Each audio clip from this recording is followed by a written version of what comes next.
So I'm going to make this quick. I've had it about a year, and just about coming up on a year now. I got the one step up with 26, so the bigger motor, 14.5 horsepower. I said, for some reason, I said it was 12.5. It's a Briggs & Stratton with 14.5 horse. Really nice motor, runs great, has an external oil filter. Transmission shifts smooth as butter. Super easy to do. You can go there to reverse, first to reverse all day, no problem. I just put in the hour meter. That'll be edited into this video. You do have to keep your dead man deal down. I mean, you can always wrap this with a rag, you know, like the old guys do it. You choose. Now, the thing about that is annoying. Totally get the reason for a dead man switch. Don't want to get run over, because this thing will bulldoze you over. If you're in reverse and you get backed up against something and you don't let that up, it will bulldoze you into a tree. This thing's got a ton of power, ton of torque, and a ton of traction thanks to these tires. I will say, one thing I learned is that muffler gets hot. Real hot. To the point where you worry a little bit about forest fires. Keep an eye on things if you're cutting in dead pines, tall brush. Watch it. Watch what's going on. Watch behind you. Don't let it sit in a dead tree. But I got 26-inch model, and it runs perfectly. It cuts a human walking path, as you can see. And it has, so first is great for thick ground. You can mow in second pretty easily. Third, that you're getting off the trailer and going to where you're going, it rips. You kind of have to jog behind it. So they did a great job there.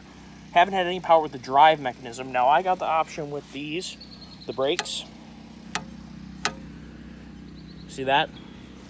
It has these little bicycle disc brakes down here. And I'll tell you what, guys, I'm glad I got this option. They are indispensable, and I'll tell you why. Loading onto a trailer, maybe not so much a trailer. Loading onto truck ramps, when you can control the steer of the machine as you're going up the ramps to get in the bed of a truck, that is worth its weight in gold. And also coming back down off of a truck.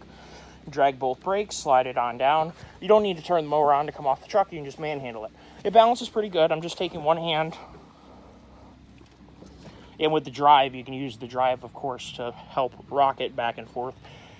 You do have to manhandle it, but I'm not a small guy, so manhandling isn't so much of an issue.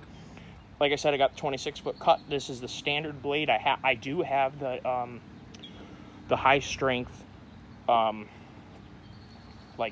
brush blade. I haven't put it on yet because this seems to be working fine. Now, I just thought about something. I wonder if the brush blade is heavier to help take the load off of the clutch. So, could be something to think about. Might want to take it out and weigh it, which is what I might do and share that information. Air filter has stayed clean. The only DR, let me give you some constructive criticism. This guy right here has come off numerous times while mowing. All it takes is for a limb to be right here. Bloop. And then the crank pressure shoots a bunch of oil out. Has happened numerous times. Needs to have a guard on it. It would be very, very simple. This also broke. This top cover just broke a few minutes ago. This is supposed to be screwed in and held in. It broke. Basically, brush, as in pines, are really hard on things. This and this are a pine problem. If you aren't going to mow and cover, then you're not going to have a problem. If you do, I think that this top of the motor deserves to have some sort of a protective guard for it, because part of the best uses of this is being able to take, the whole 3 foot of this and shove it right underneath a tree to mow grass underneath the tree. That top of the motor is unprotected and can be a problem. I was mowing in the dark. I got caught in the dark. I wasn't finished last year mowing something. That muffler glows darn near red hot. You can't see it in the daylight, but in the dark, you can. That thing is hotter than Hades. Does have a guard around it. I haven't had a problem yet. It is something to consider. Fuel tank is rather small. which is good because it's not a giant bomb.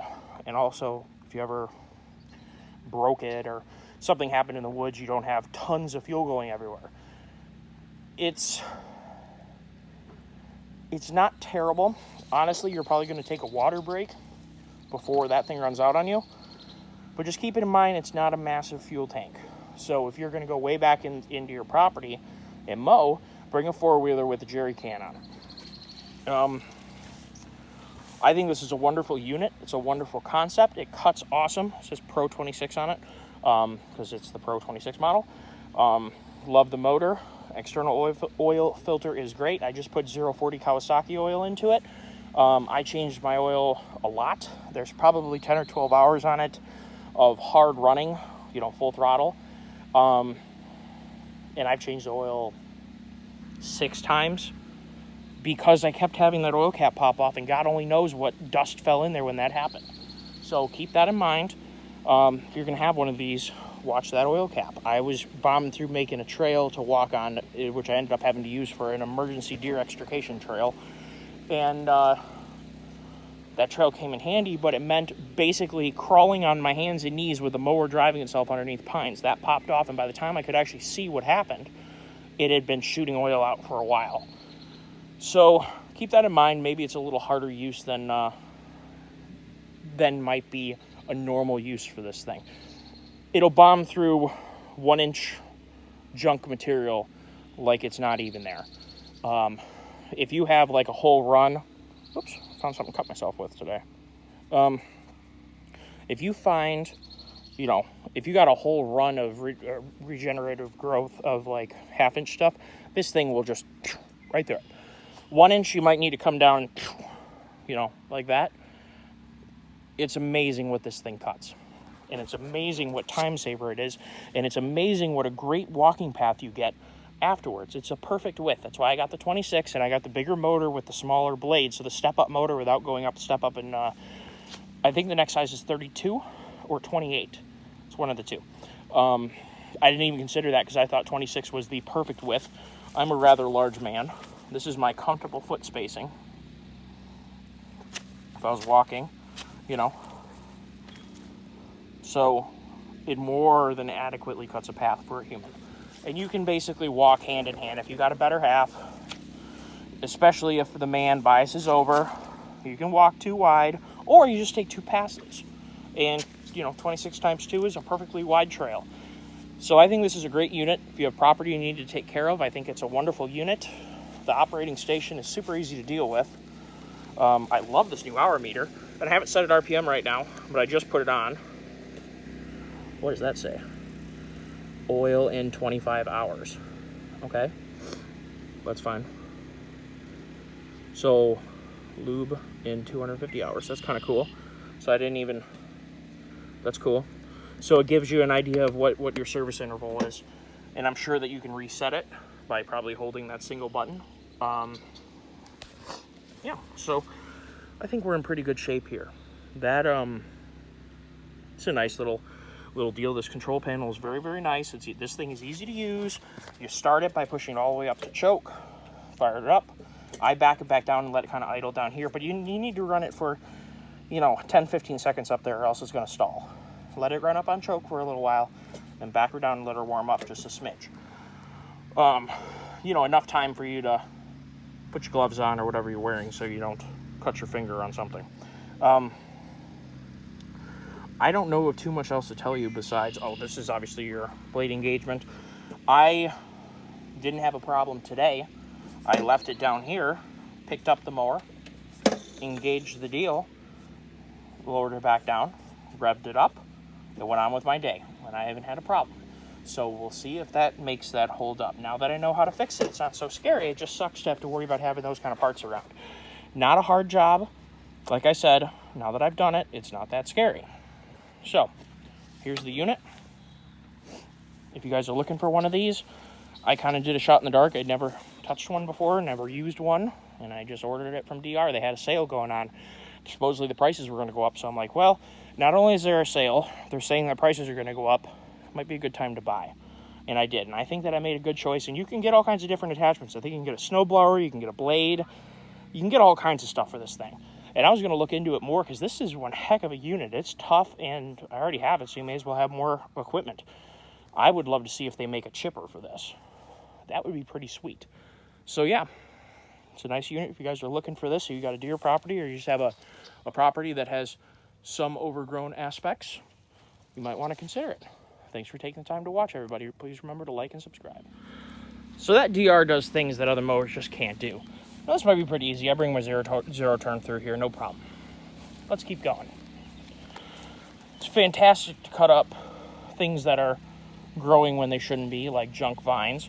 You can push right underneath the trees to cut underneath the trees. I didn't really get that close down here. I can use the weed whacker here. It's not worth the risk, you know. But yeah, you can just bomb right into things.